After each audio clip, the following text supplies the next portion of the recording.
Welcome to Daily Scripture Reading. I do not own the rights to this music. These are scriptures on mercy. Mercy means compassion or forgiveness shown towards someone whom it is within one's power to punish or harm. It means leniency, clemency, compassion, grace, or pity. 1 Samuel chapter 25, and this is the Amplified Version. Now Samuel died, and all Israel assembled and mourned for him, and they buried him at his house in Ramah. Then David left and went down to the wilderness of Paran. Now there was a man in Maon whose business and possessions were in Carmel, and the man was very rich. He had 3,000 sheep and 1,000 goats, and he was shearing his sheep in Carmel. Now the man's name was Nabal, and his wife's name was Abigail. She was intelligent and beautiful in appearance, but the man was harsh and evil in his dealings. He was a Calebite. David heard in the wilderness that Nabal was shearing his sheep.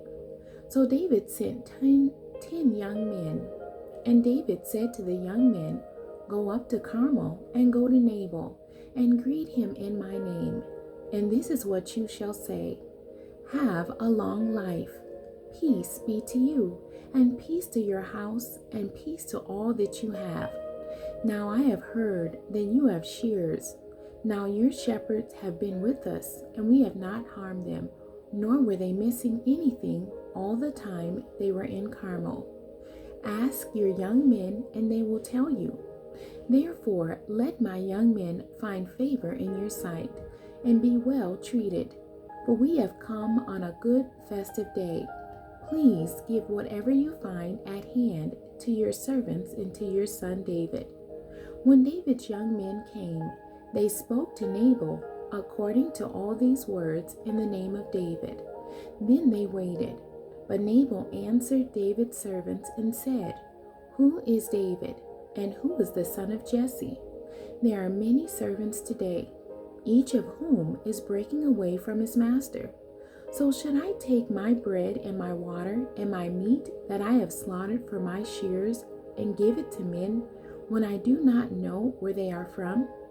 So David's young men made their way back and returned, and they came and told him everything that was said to them by Nabal. David said to his men, "Each man put on your sword." So each man put on his sword. David also put on his sword, and about 400 men went up behind David, while 200 stayed back with the provisions and supplies. But one of Nabal's young men told Abigail, Nabal's wife, "Listen, David sent messengers out of the wilderness to bless, greet our master." And he shouted at them in contempt. But David's men were very good to us, and we were not harmed or treated badly, nor did we miss anything as long as we were with them. When we were in the fields, they were a wall of protection to us both night and day, all the time that we were with them, tending the sheep. Now then, know this and consider what you should do. For evil is already planned against our master and against all his household. But he is such a worthless and wicked man that one cannot speak reasonably to him. Then Abigail hurried and took 200 loaves of bread, 2 jugs of wine, 5 sheep already prepared for roasting, 5 measures of roasted grain, 100 clusters of raisins, and 200 cakes of figs, and loaded them on donkeys. She said to her young men, servants, "Go on ahead of me. Behold, I am coming after you." But she did not tell her husband Nabal. It happened that as she was riding on her donkey and coming down by way of the hidden part of the mountain, that suddenly David and his men were coming down toward her, and she met them. Now David had said, "Surely in vain I have protected and guarded all that this man has in the wilderness, so that nothing was missing of all that belonged to him, and he has repaid me evil for good. May God do so to the enemies of David, and more also, if by morning I leave alive even one male of any who belonged to him. When Abigail saw David, she hurried and dismounted from the donkey and kneeled face downward before David and bowed down to the ground in respect. Kneeling at his feet, she said, "My Lord, let the blame and guilt be on me alone, and please let your maidservant speak to you and listen to the words of your maidservant. Please do not let my Lord pay attention to this worthless man, Nabal. Whereas his name is, so is he. Nabal, fool is his name, and foolish stupidity is with him. But I, your maidservant, did not see my Lord's young men whom you sent. So now, my Lord, as the Lord lives and as your soul lives, since the Lord has prevented you from shedding blood and from avenging yourself by your own hand, now then, let your enemies and those who seek to do evil to my Lord be as self-destructive as Nabal. Now this gift which your maidservant has brought my Lord, let it be given to the young men who accompany and follow my Lord. Please forgive the transgression of your maidservant, for the Lord will certainly make my Lord a secure and enduring house, because my Lord is fighting the battles of the Lord, and evil will not be found in you all your days. Should anyone rise up to pursue you and to seek your life, then the life of my Lord will be bound in the precious bundle of the living with the Lord your God. But the lives of your enemies, those he will hurl out as from the center of a sling. And it will happen when the Lord does for my Lord according to all the good that he has spoken, promised concerning you, and appoint you ruler over Israel, that this incident will not cause grief or bring a troubled conscience to my Lord, both by having shed blood without cause, and by my Lord having avenged himself. When the Lord deals well with my Lord, then remember with favor your maidservant." David said to Abigail,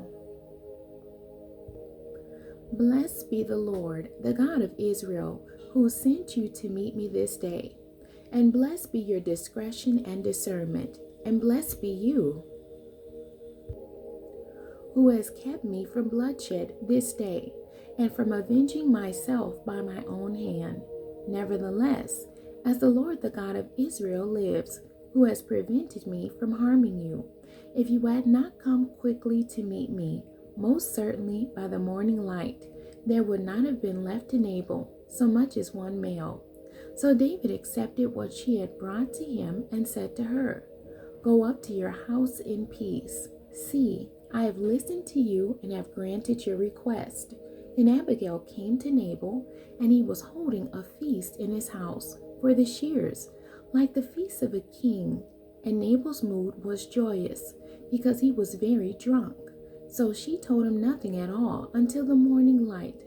But in the morning, when Nabal was sober, and his wife told him these things, his heart died within him, and he became paralyzed and helpless like a stone.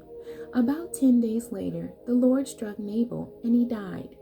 When David heard that Nabal was dead, he said, "Blessed be the Lord, who has pleaded the cause of my reproach, suffered at the hand of Nabal, and has kept his servant from retaliating with evil. For the Lord has returned the wickedness of Nabal on his own head." Then David sent word to Abigail, proposing to take her as his wife. When the servants of David came to Abigail at Carmel, they said to her, "David sent us to you to take you to him to be his wife." And she stood and bowed with her face to the ground and said, "Behold, your maidservant is ready to be a maid to wash the feet of the servants of my Lord." Then Abigail quickly got up and rode on a donkey with 5 of her maidens who attended her, and she followed the messengers of David and became his wife.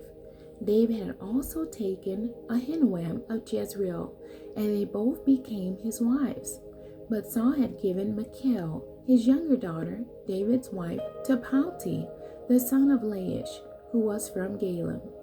The end. God bless you, and thank you for joining me today.